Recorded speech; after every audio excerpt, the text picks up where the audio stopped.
Suomessa on tällä hetkellä ihan sairaan kylmä ja se sai mut miettimään, että kuinka kylmä maapallolla voi pahimmillaan olla. Mä ensiksi kysyin teiltä Instagramissa, että kuinka kylmä teidän asuinalueella tällä hetkellä on, ja mä sain ihan jäätäviä vastauksia. -25, -34, -36, -10 miljoonaa. Varsinkin toi -10 miljoonaa sai mun -20 tuntumaan ihan Kanarian saarelta. Mut vaikka nyt on kylmä, Suomessa on ollut kylmempääkin. 2000-luvun kovin pakkanen Suomessa on tähän asti ollut -43,6 astetta, ja se mitattiin vuonna 2006 Kittilän Pokassa. Ja tällä hetkellä vähän uhotaan, että toi ennätys menisi rikki tänä vuonna. Se rikottiin jo. Mutta tuskin rikotaan Suomen kaikkien aikojen pakkasennätystä, joka on -51,5 astetta. Tää mitattiin vuonna 1999 myös Kittilän Pokassa. Ei ole siis mikään ihme, että Kittilän Pokassa asuu tällä hetkellä vain 8 ihmistä, jotka huhujen mukaan kaikki käyttää pitkiä kalsareita. Kaikki nämä pakkasennätykset on aina hirveitä hittiuutisia Suomessa, koska kaikki äidit jakaa ne WhatsAppiin jollain vitsillä liittyen pitkiin kalsareihin. Kylmin suurkaupunki tällä hetkellä on Jakutsk, se on Siperiassa ja siellä asuu suunnilleen 300 000 ihmistä. Tämän kaupungin pakkasennätys mitattiin 1891 ja se oli -64 astetta. Siellä on niin kylmää, että sä et voi käyttää metallisia silmälasikehyksiä, koska sit ne aika nopeasti jäätyy sun ihoon kiinni ja kun sä yrität ottaa niitä pois, niin sit sun iho repeytyy kans pois. Joka sit sattuu semi paljon. Mutta näiden selvittämisen jälkeen mä aloin miettimään, että mikä on sit kaikista kylmin mitattu lämpötila koko maapallolla. Se mitattiin Etelämantereella vuonna 2010 elokuussa ja mittaustulos oli -90 astetta. Joidenkin artikkeleiden mukaan. Toiset sanoo alle 90, toiset sanoo yli 90, niin mä en oikeasti tiedä mihin uskoa. Musta tuntuu, että ne mittaa siellä lämpötilan vaan sillä tavalla, että joku faija menee vuoren huipulle, nuoleen sen sormia ja sanoo joku -90! Tän alueen tutkijat uskoo, että lämpötila siellä alueella voi laskea jopa -100 celsiusasteeseen, jonka uskotaan olevan kaikista kylmin lämpötila, mitä maapallolla voi ylipäätään olla. On siellä sitten -90 tai -100 astetta, niin tota lämpötilaa on oikeasti tosi vaikea kuvitella. Kuvitelkaa kuinka suuri ero toi oikeasti on. 0-asteinen vesi on ihan sairaan kylmää, 100-asteinen vesi antaa sulle heti palovammoja. Niin kuinka kylmä on oikeasti -100 astetta? Tuli vaan mieleen, että mä muistan kun mä katsoin joskus 10 vuotta sitten YouTube-videon, ja tässä YouTube-videossa tää tubettaja yritti lämmittää vettä kiehuvaksi samalla kun se pitää käden siellä vedessä. Ja tää pointti oli, että se ajatteli, että se tottuu siihen lämpöön koko ajan, niin sit se voi vaan pitää vettä siellä, kunnes se kiehuu, ja sit se pystyy pitämään sen kättä siellä loputtomasti. Tää ei toiminut. Ja tää ei toimi, älkää yrittäkö tätä. Mutta se, että nämä tutkijat sano, että -100 astetta on kylmin mahdollinen lämpötila, mitä maapallolla voi olla, sai mut miettimään. Jos nyt mitataan jo kylmimpiä mahdollisia lämpötiloja, niin kuinka kylmää olisit jääkautena?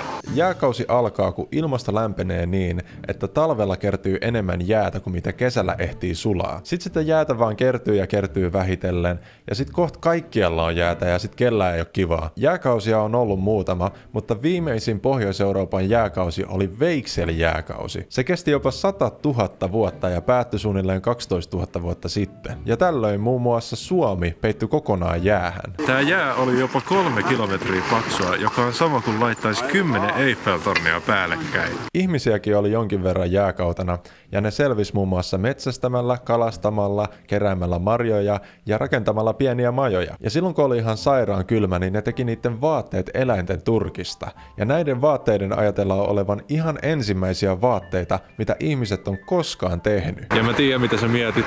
Kyllä, uskotaan, että Suomessa oli silloin myös mammutteja. Pari mammutinluuta on nimittäin löytynyt. Esimerkiksi Suomusjärvellä yhden professorin autotallissa hengas mammutin olkaluu yli 40 vuotta. Mäkin välillä yllätyn siitä, että mitä kaikkea mun häkkivarastosta löytyy, mutta mä en usko, että siellä on ihan mammutin olkaluuta. Ja yksi mammutin kyynärluu löytyi Helsingistä rakennustyömaalta, ja tämän luun ajatellaan olevan jopa 120 000 vuotta vanha. Suomen maanpinta alkoi paljastua jään alta suunnilleen 13 000 vuotta sitten. Jääkauden jälkeen mammutit kuoli valitettavasti sukupuuttoon, ja jotkut uskoo, että ihmiset jopa metsästi ne sukupuuttoon, mutta kukaan ei oikeasti tiedä. Suomessa on kaikenlaisia muitakin jälkiä jääkaudesta, mutta ne ei ole mun mielestä ihan yhtä mielenkiintoisia kuin mammutin luut. Paitsi tämmöiset siirtolohkareet on oikeasti aika kiinnostavia. Jääkauden tajus joskus 1830-luvulla tämmönen tyyppi kuin Louis Agassiz, joka tunnetusti jääkausiteorian tajuttuaan sanoi, "Ui juma, täällä on ollut ihan sikan jäätä." Tätä jääkautta on siis tutkittu tosi kauan, mutta pitkään on ollut mysteerinä ihan vaan se, että kuinka kylmä silloin oikeasti oli. Vasta 3 vuotta sitten tutkijat sai vihdoin selville maapallon keskilämpötilan Weichsel-jääkauden kylmimmässä vaiheessa. Arvatkaapa mikä se oli. Eli mikä oli Weichsel-jääkauden eli jäätävän kylmän kauden kaikista kylmimmän vaiheen keskilämpötila. Se oli 7,8 plusastetta. Sehän on farkkutakkikeli. Mä olisin jotenkin kuvitellut, että se olisi ollut paljon alhaisempi, ottaen huomioon, että 7,8 astetta on meille suomalaisille varsinkin oikeasti semilämmin. Ja toi onkin korkeampi kuin Suomen keskilämpötila tällä hetkellä, joka on suunnilleen 4 astetta. Mutta koska maapallon keskilämpötila on tällä hetkellä suunnilleen 15 astetta, niin tää 7 asteen ero keskilämpötilassa on oikeasti ihan valtava. Mutta jääkaudella ei ollutkaan kaikkialla ihan sairaan kylmä koko ajan, vaan oli kans silleen suhteellisen lämpimiäkin vaiheita. Ja jääkaudet jaetaankin vaiheeseen, jolloin jäätikkö kasvaa, ja vaiheeseen, jolloin jäätikkö sulaa. Ja sä varmaan mietit nyt, että jäätikkö sulaa, toi kuulostaa semitutulta.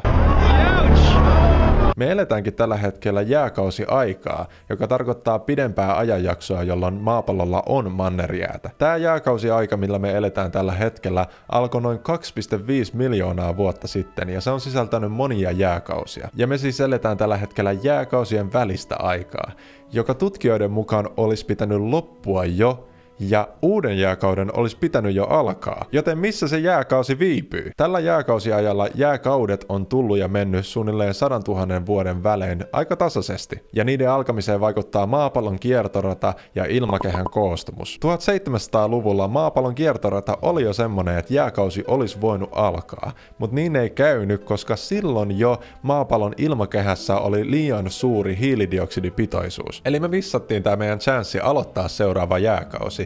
Ja seuraavan kerran maapallon kiertorata on semmosessa pisteessä, että jääkausi voi alkaa vasta 50 000 vuoden päästä. Mutta hiilidioksidipitoisuus on vaan kasvanut ja kasvanut, joten tätä seuraavaa jääkautta on lykätty ainakin 100 000 vuoden päähän. Eli käytännössä nyt on kylmä. Se on ihan totta. Mutta on ollut kylmempääkin, jos se yhtään lohduttaa. Ja kaikista kylmin lämpötila, mitä kukaan on koskaan mitannut, on mun seuraajan epävirallinen mittaus -10 miljoonaa astetta.